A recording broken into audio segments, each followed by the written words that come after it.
Xitoyning Sharqi Turkistonda yurgizayotgan va tadrijiy holda irqiy qirg'inchilik jinoyatiga aylangan qabih siyosati izchil davomlashmoqda. Garchi Xitoy yaqindan beri rayonda xalqning nomrodlikdan qutulib, baxtli yashayotganligiga doir ko'plagan tashviqotlarni elib berib, ba'zi kishilarning engida xato tuyg'u berayotgan bo'lsa-mu, amaliyotda Xitoyning yangi usullar bilan xalqni bostirayotganligi ma'lum. Amerika taratqullarining 21 dekabrdagi bir xabarda oshkorlashicha, Uyg'ur avtonom rayonlik Partikom tashviqot bo'limining muavin boshlig'i Shu Gushyan Beyjingda Amerika muxbirlarining ziyoratini qabul qilganda, Uyg'ur rayonidagi zarba berish harakatining qilcha bo'shashtirilmaydiganligi, hukumatning yanala asabiylikni tub yildizdan quritishni muhim o'ringa qo'yadiganligi haqida uchur bergan. U yana Amerikaning Sharqi Turkiston Islom harakati tashkilotini terrorlik tizimidan chiqarayotganligini, ularning terrorlik qilishiga ilhom berganlik deb qarab mundaq degan. 4 yildan beri Uyg'ur rayonida terrorlikning yuz bermaganligi, bu tahdid va xatarning butunlay tugaganligidan derak bermaydi. Bu Xitoy amaldori yana Uyg'urlarning majburiy emgakka selinayotganligini rad qilib, 2014-yildan buyon tarbiyalash programmasiga asosan 117 ming kishining Xitoyning boshqa joylariga ishlashga avatilganligini aytgan. Amerika Kommunizm Qurbonlari fondining tadqiqotchisi Adrian Zenz yaqinda e'lon qilgan dokladida 100 minglagan Uyg'urning paxta etizlarida majburiy emgakka selinayotganligini oshkorlagan. Amerika tamojna idorasi mo majburiy emgakka chetishliq bir qism mahsulotlarga cheklama qo'ygan edi.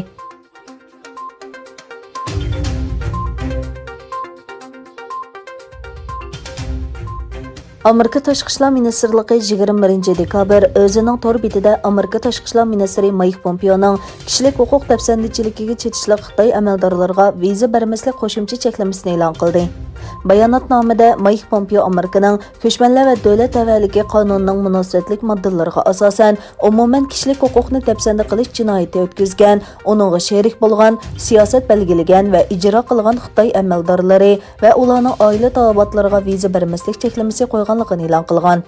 Pompeo bayonotida Amerikaning Shujiyonga o'xshash advokatlar, Wang Yiga o'xshash oila cherkov faoliyatchilari, Huachiga o'xshash puhra jamiyati faoliyatchilari, Ilhom To'xto'ga o'xshash Uyg'ur ziyolilari, Li Jiyonga o'xshash demokratiyani tashabbus qiladigan faoliyatchilar va Tashi Wangchong qatorliq tibbiyotshunaslarni o'z ichiga olgan tinch yo'l orqali huquqlarini talab qilgan kishilarning yanida turadiganligini ta'kidladi. Pompeo oxirida Beijing doiralarini yuqorida tilga ilingan kishilarni darhol qo'yib berishga va dunyo kishilik huquq xitobnomasida xalq bahramon bo'lishga tegishli kishilik huquq va asosiy erkinlikka hurmat qilishiga chaqirdi.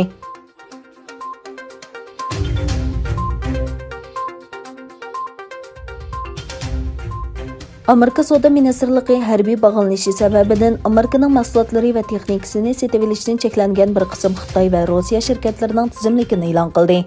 Ministrlik e'lon qilgan bayonotda harbiy oxirgi ishlatuvchi tizimligi deb atalgan tizimlikda jami 103 shirkat bor bo'lib, buning 58i Xitoy, 45i Rossiya shirkati ekan.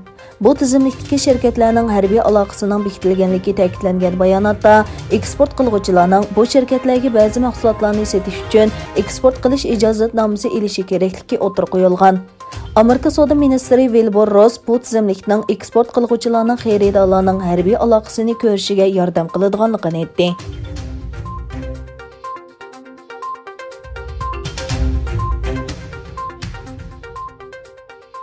Angliyalik mutaxassislar dastlabki tekshirishga asoslanganda kuchlangan Xitoy virusining bolalarga oson yuqadiganligini ogohlantirdi.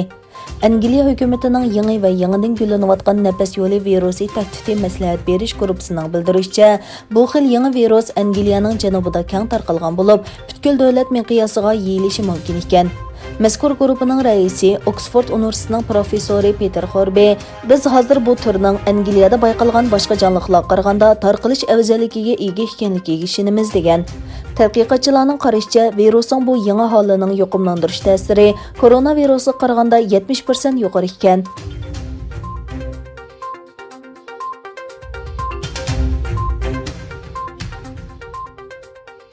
Amerikada 900 milliard dollarlik Xitoy virusi yordam plani to'g'risida kelishim hosil qilindi.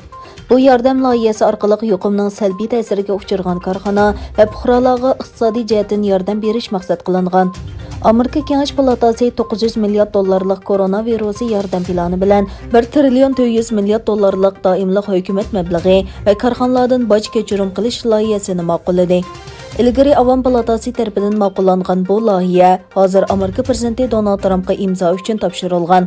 Yana bir tarafdan Amerika prezidenti bo'lib saylangan Joe Biden naq maydonda Pfizer va BioNTech shirkatlari tadqiq qilib yasab chiqqan yangi tipdagi Xitoy virusi vaksinasini emlatgan.